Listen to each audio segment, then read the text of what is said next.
Hello friends, welcome to my classes. I hope you all are doing great. मैं रश्मि श्रीवास्तव।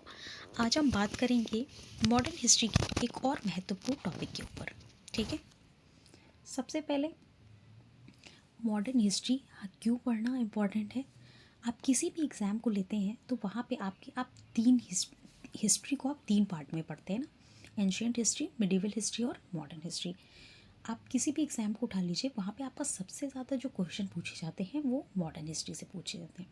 ठीक है, तो सबसे ज़्यादा हमें तीनों पार्ट्स में फोकस करना है, बट जो मॉडर्न हिस्ट्री वाला एरिया है हमें उसे और अच्छे से समझना है। ठीक है, तो सबसे पहले हम मॉडर्न हिस्ट्री से स्टार्ट करते हैं।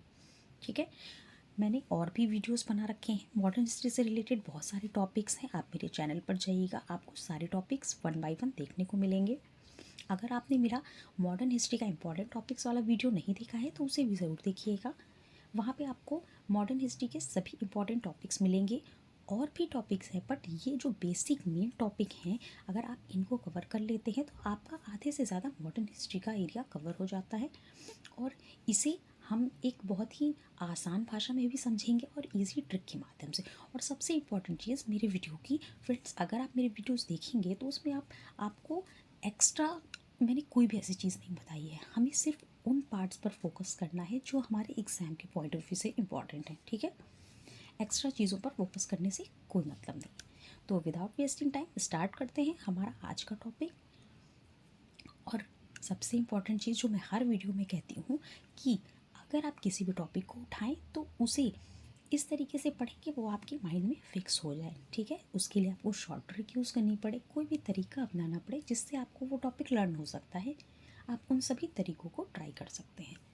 तो स्टार्ट करते हैं आज का टॉपिक। आज का टॉपिक है साइमन कमीशन। देखते हैं साइमन कमीशन क्यों आया, क्यों इसका विरोध हुआ, कौन कौन से सदस्य थे, सभी पर बात करेंगे एक एक करके। सबसे पहले साइमन कमीशन को समझने के लिए 1919 का अधिनियम समझना होगा। 1919 में एक अधिनियम आया था जिसे मॉन्टेग्यू चेम्सफोर्ड सुधार अधिनियम कहते हैं। ठीक है, मॉन्टेग्यू चेम्सफोर्ड सुधार अधिनियम के नाम से भी जाना जाता है। इससे आपका एक क्वेश्चन ये भी तैयार होता है, मॉन्टेग्यू चेम्सफोर्ड सुधार अधिनियम कब आया था? 1919 में आया था। उसके बाद देख लेते हैं इस अधिनियम में कहा गया था कि जो ब्रिटिश सरकार है, देखिए मैं यहाँ पे जूम कर देती हूँ।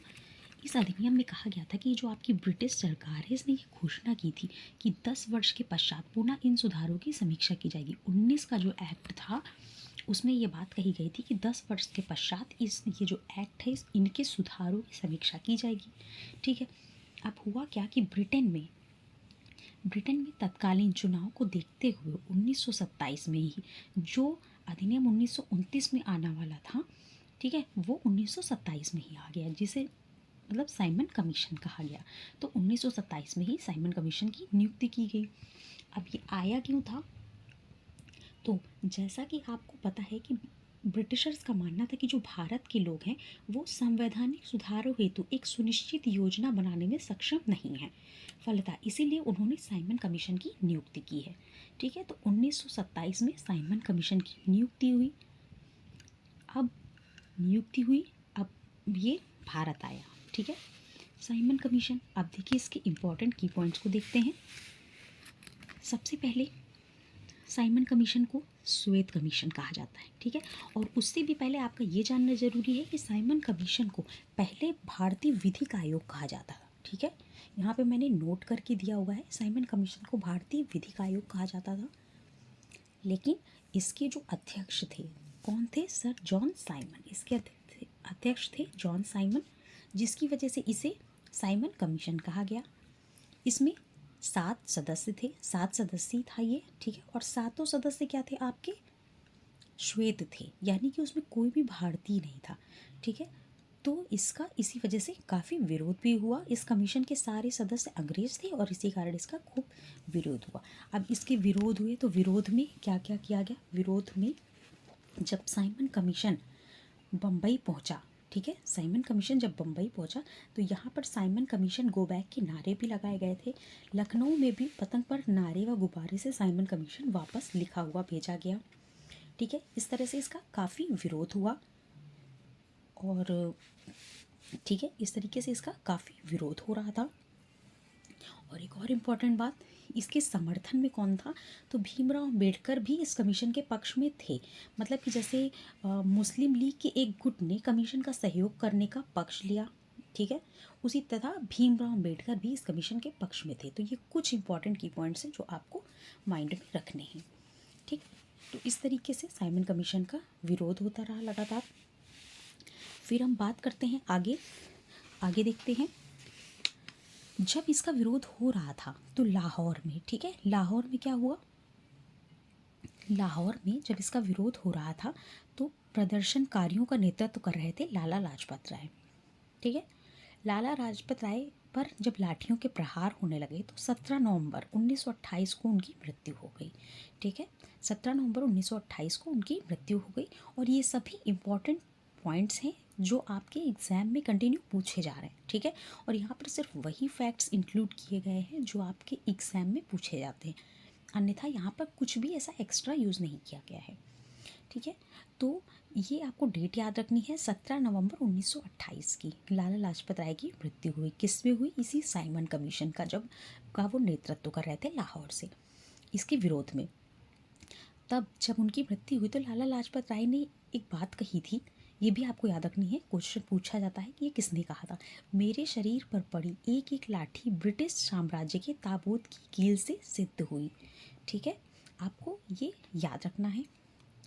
उसके बाद आप साइमन कमीशन जो है, साइमन कमीशन आपका एक क्वेश्चन और पूछा जाता है कि साइमन कमीशन जो है आपका ये बम्बई के तट पर कब पहुंचा था, है ना। ये साइमन कमीशन जो है आपका ये बम्बई के तट पर कब पहुंचा था, ये चीज़ आपसे पूछी जाती है। 3 फरवरी 1928 को साइमन कमीशन भारत पहुंचा था, बम्बई नहीं भारत पहुंचा था, ठीक है। तो ये आपको याद रखना है, 3 फरवरी 1928 को यहाँ पे मेंशन किया गया है। अब बात कर लेते हैं, देखिए कौन से भारतीय राष्ट्रीय कांग्रेस के किस अधिवेशन में मतलब इसके विरोध की बात की गई थी, तो 1927 में भारतीय राष्ट्रीय कांग्रेस का अधिवेशन हुआ था। हाँ, कहाँ पे हुआ था, तो जो 1927 का अधिवेशन, इसके अध्यक्ष कौन थे, M.A. अंसारी थे। यहाँ पर बात हुई थी कि इसका विरोध किया जाएगा। तो यहाँ से आपके दो एक्स्ट्रा आपके क्वेश्चंस तैयार होते हैं। एक तो आपका 1919 का अधिनियम, इसे मार्टिन चेम्सफोर्ड सुधार अधिनियम भी कहते हैं। और एक आपका, जब हम भारतीय राष्ट्रीय कांग्रेस वाला टॉपिक पढ़ेंगे तो वहाँ पे हम उसे डिटेल में पढ़ेंगे। लेकिन जब आप एक एक अधिवेशन को इस तरीके से पढ़ते जाएंगे ना तो आपको वैसे भी लर्न होते जाएंगे सारे अधिवेशन, उसके लिए आपको परेशान होने की ज़रूरत नहीं है, ठीक है।